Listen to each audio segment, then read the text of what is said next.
Welcome to the Modern Homesteading Podcast.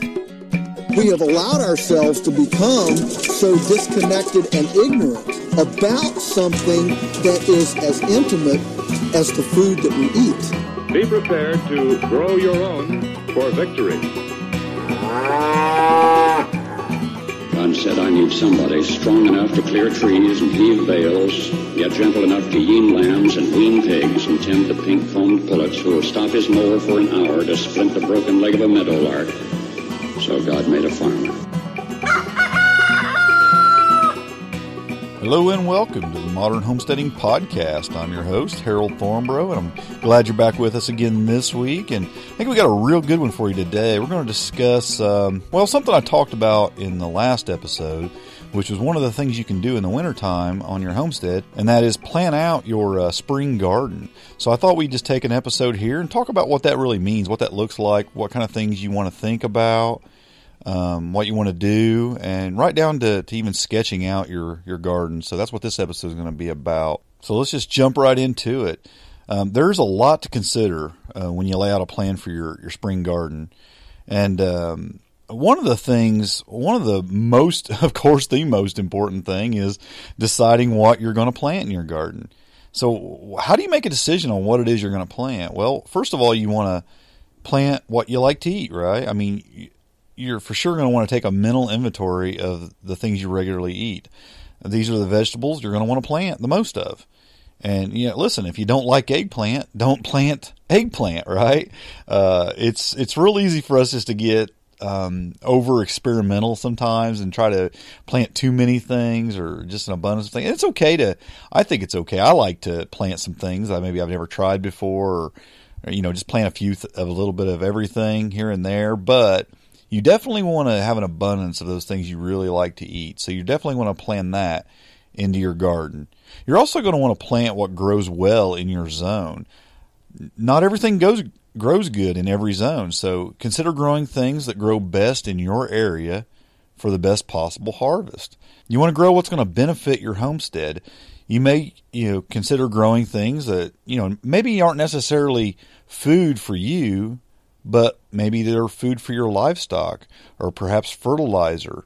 Maybe I think about comfrey when I grow comfrey, so I grow a lot of comfrey around here. Maybe you want to grow a lot of herbs for medicinal uses.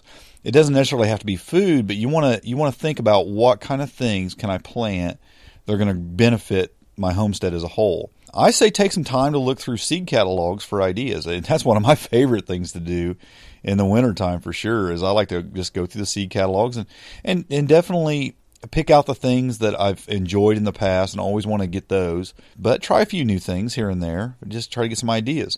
You want to keep gardening interesting and fun. So yeah, definitely don't be afraid to try something new, but don't let it consume your garden. Always plant the trustworthy, common things that you like to eat, that are going to benefit your homestead and that are going to grow well so you'll have the best possible harvest. And another thing you have to consider when you're planning out your spring garden is how much you're going to plant. Deciding how much of each vegetable to grow is something that is going to be one of the more important decisions you make. You have to make a decision on, do you only want to grow enough to eat fresh vegetables when they're in season, or do you want enough to preserve for the entire year? You have to consider how many people you're going to be feeding in your household, and you also got to consider if you're going to be giving some away or selling some of it. Are you going to be succession planting for a larger yearly yield, or are you just going to plant once and then harvest? These are all important factors when you're planning your garden. You have to think ahead on these things. I ran across a really great article from wellfedhomestead.com. It's called How Much Should You Plant in Your Garden to Provide a Year's Worth of Food? And they actually had a breakdown per vegetable, how much you needed per person for a year's supply of that vegetable. And I'll have a link to that in the show notes, and I really suggest you go check that out. I thought it was really good, and it's worth looking at, especially when you go to plan out your garden. All the links today that I'm going to talk about can be found at smalltownhomestead.com/49. You're also going to want to consider where you're going to plant your garden. Now, you may think this is already thought out. You've already got this all planned out. You already got to have a garden laid out. We'll talk a little bit about that in a minute. You have to consider sunlight and shade requirements. You got to consider the sun. for your garden beds as a whole, as well as each individual plant. For example, in your garden beds, you're going to want to keep your taller plants to the north of the shorter plants if they're going to be planted next to each other, so you don't shade them out. Unless, we'll talk about this a little bit later, unless your purpose is to provide a little bit of shade for less sun-tolerant vegetables. So that's something to consider. Rotational planting is something you might want to consider for disease control. I rotate my beds, and I've heard both ways. I've heard some people say you don't need to do that. I do. I've battled blight in the past with my tomatoes, so I rotate my beds. I try to move them around so if there's any kind of blight issues, it doesn't continue to carry on. So I rotate my raised garden beds for sure. There's some things that I never move, but in my raised beds, I always do kind of rotate around and plant different things in those beds at different years, so I don't get a recurrence of the disease. I would suggest when you're planning out your garden and deciding where to plant things, that you use unconventional places for growing food. You don't have to grow your entire garden in just a conventional garden bed. You should consider every possible space along fences, around trees, bushes, along paths and walkways. There's really no limit to the creativity you can have when laying out a plan for the location of your garden. So get creative with that. It's amazing how much more food you can grow. I have planted a whole nother garden along my house, along the south side of my house. I have walkways around through the back side of my property, and all along those walkways, I've put in some garden beds. And around trees, I usually plant, which we'll talk about this in a little bit, in companion planting. But I've planted I usually plant beans around my bush beans, around my trees, the ones that are more out in the sun. It provides a great ground cover, like a living mulch, and it provides nitrogen for the trees, and it gives me a lot more food. So you want to consider things like that. I plant things everywhere, every little nook and cranny I can find. I make a spot there, and I might even put out pots, and I have some vertical gardens growing here and there. And you want to consider all those unconventional places for growing food, because you can really, really multiply the amount of food that you can grow on your property, especially if you're in an urban homestead or just a small space. It's really easy to find places to grow things just with a little bit of planning. You're also going to want to pay really special attention when it comes to planting perennials. Annuals are easy to make a mistake on. Next year you just fix it. You plant them somewhere else. But when you're going to plant your perennials, they're a different story. You got to put a little more thought into the location of these plants. Things like asparagus and Jerusalem artichoke, these plants are going to be there for many years, and in many cases they're even going to spread, so you want to be extra careful about where you plant them. So pay really special attention to your perennial vegetables when it comes to planning out the location of your garden. When are you going to plant your garden? This is another thing you have to consider in your plans. Most gardeners I know, even me, especially me, are anxious to get that vegetable garden going in the spring. But you have to be careful not to put things in the ground too early. Your seeds can be started indoors. However, you need to time the transplant into the garden at just the right time.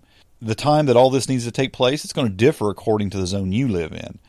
So what you want to do is find a vegetable hardiness zone schedule, and I have a link to one of those in the show notes. It's a vegetable planting schedule and hardiness zone lookup. It's located at gardentowerproject.com. It's a really good chart. I suggest you go there and check that out. And it'll help you to time out if you're going to direct sow your garden, which means putting the seeds right into the ground, or if you're going to be transplanting, and when to plant those seeds at the right time, have your seedlings at the right stage to transplant in the garden. So a chart like that will really, really help you plan out when to plant your garden. I want to talk a little bit about companion planting in your garden. I'm a big believer in companion planting. This practice, it can really up your garden game, and it can make your gardening more pleasurable. It can ensure a better harvest. You'll have less insect problems. You're going to have less soil deficiency issues if it's done correctly. Companion planting does take a little forethought because you're going to need to think through the reasons you're planting things together to get the most out of your garden. So let's talk about some of the reasons for companion planting. First of all, a plant might supply a need for another plant.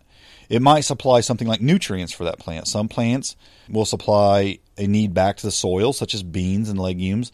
They put nitrogen into the soil, which can benefit the plants around them.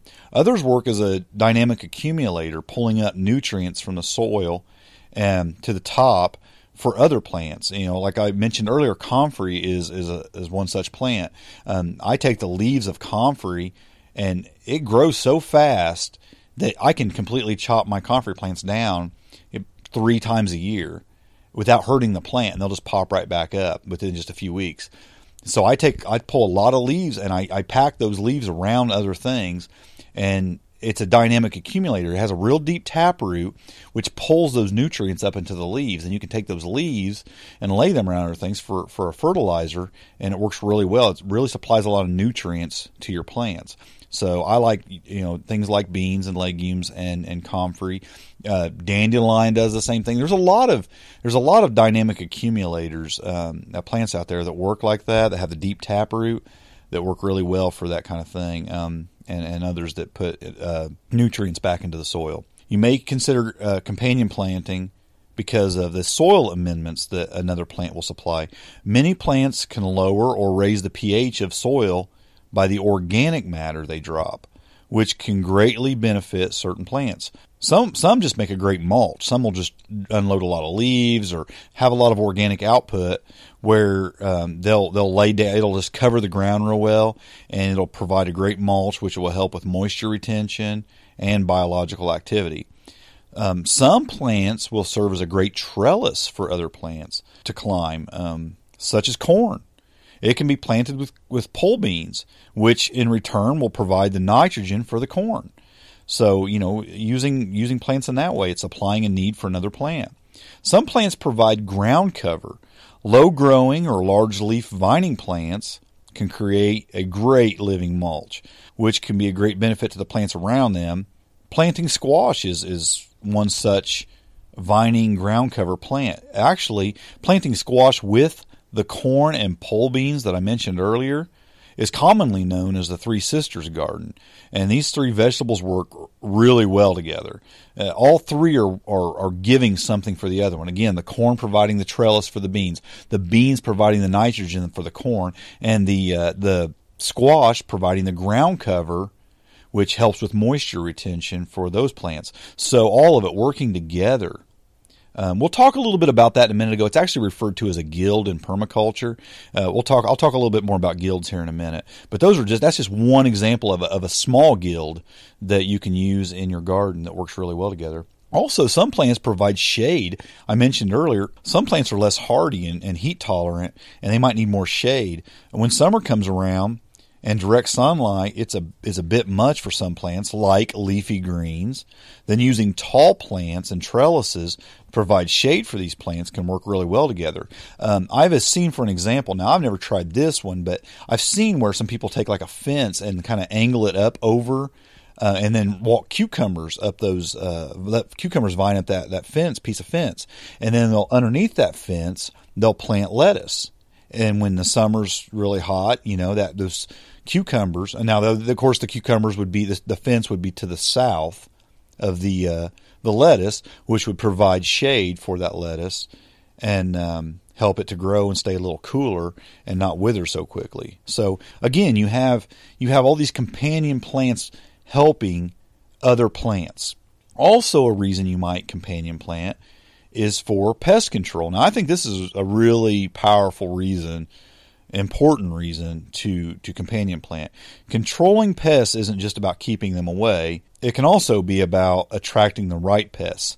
There are some, however, you want to deter, and many plants, especially certain herbs and flowers, can accomplish that. They can keep away a lot of insects.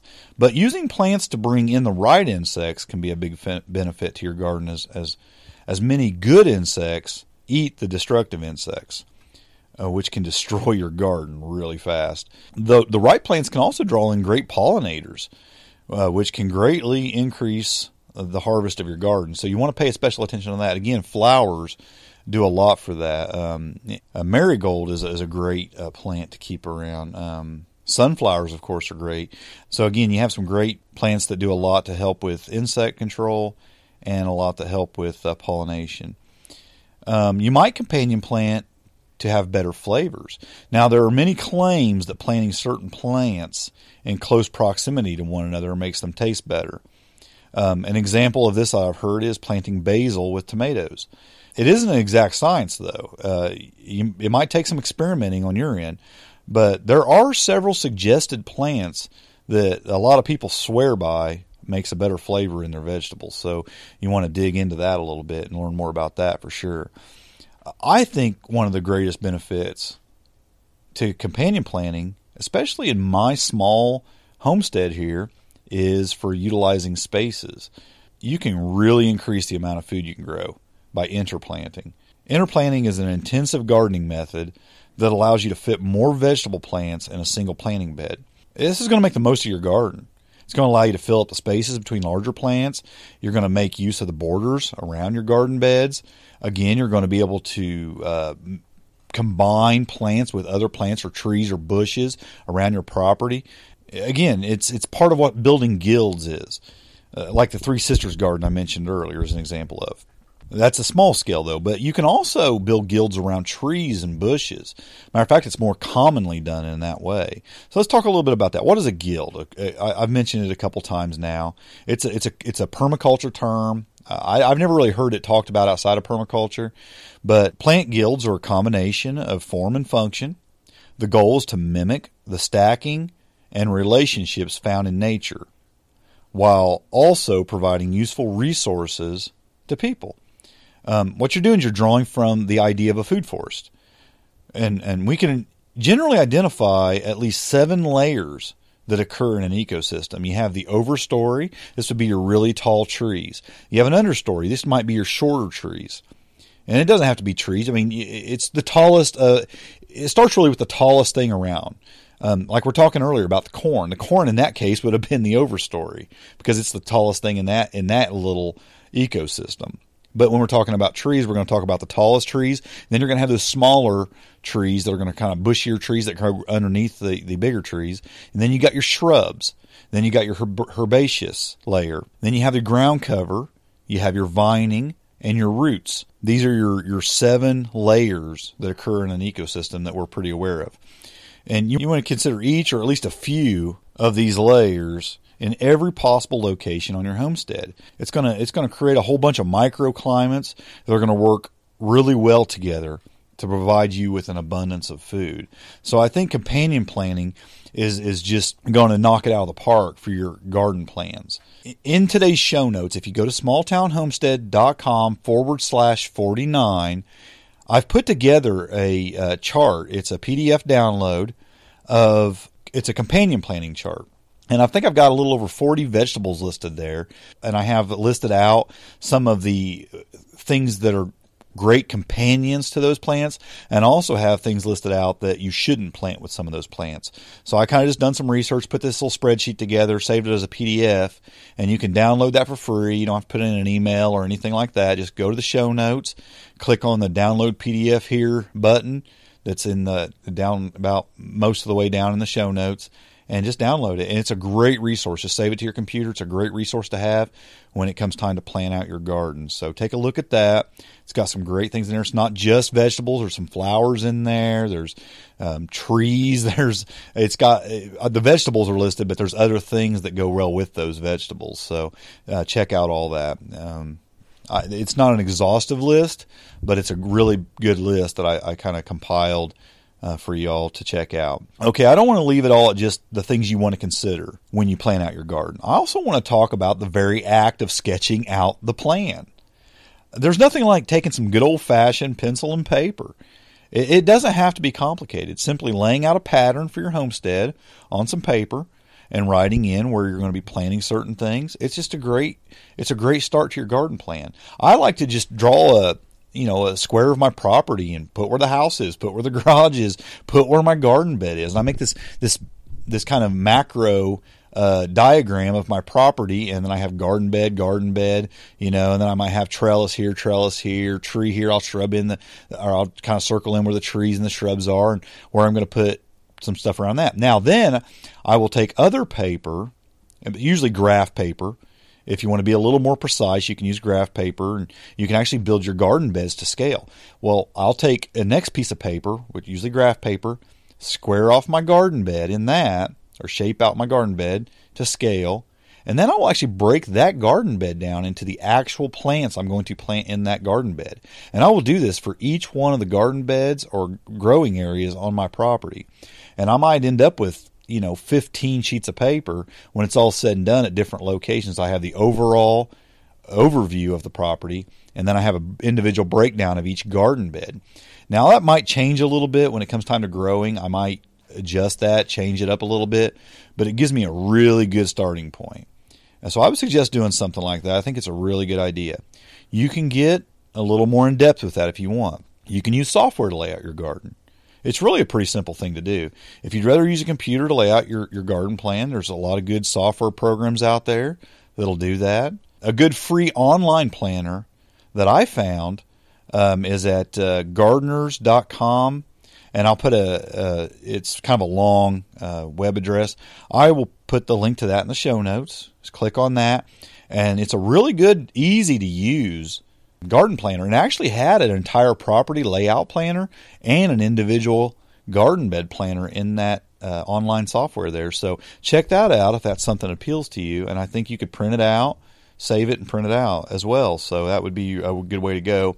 I'm old school. I like to grab pencil and paper, just do things that way. But hey, I can absolutely see where that would be real beneficial and more accurate in many ways. But yeah, give those a try. I think it'd be a great way to get that plan laid out and really pinpoint where you're going to put each thing and what you're going to companion plant with each plant and every tree and how you're going to build your guilds around that. I mean, really work on that and lay that out this winter, and you'll have a great plan for the spring. I would also suggest, if you don't already, keeping a garden journal.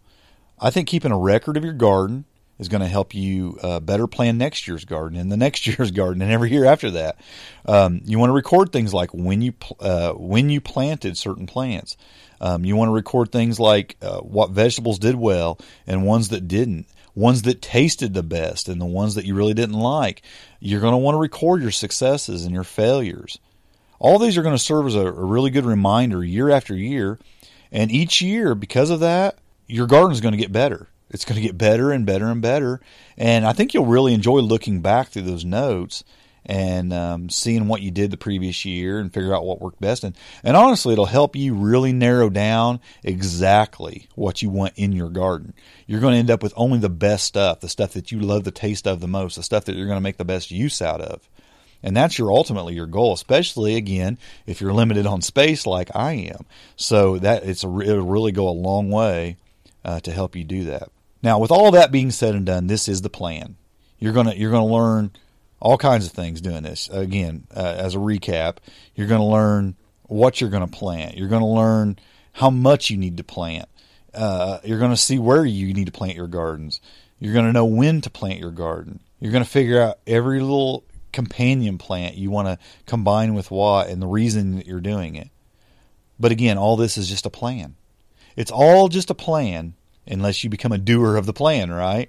When spring comes around, you got to carry out your plans. You got to execute that plan when the time comes. And both are important. You want to make the plan and you want to carry out the plan. And I like what Benjamin Franklin said one time: by failing to prepare, you are preparing to fail. And the plan is so important. Preparing is so important, but doing it is ultimately the most important thing. Get out there and execute that plan and make it happen. So there you have it, folks. Planning your garden. Hopefully this is something that's been helpful for you. I know it's something I enjoy doing every year. I love to just sit down with the seed catalogs and then just get out my graph paper and start laying out my garden and start really thinking about how I'm going to do this and how much more I'm going to be able to grow each year.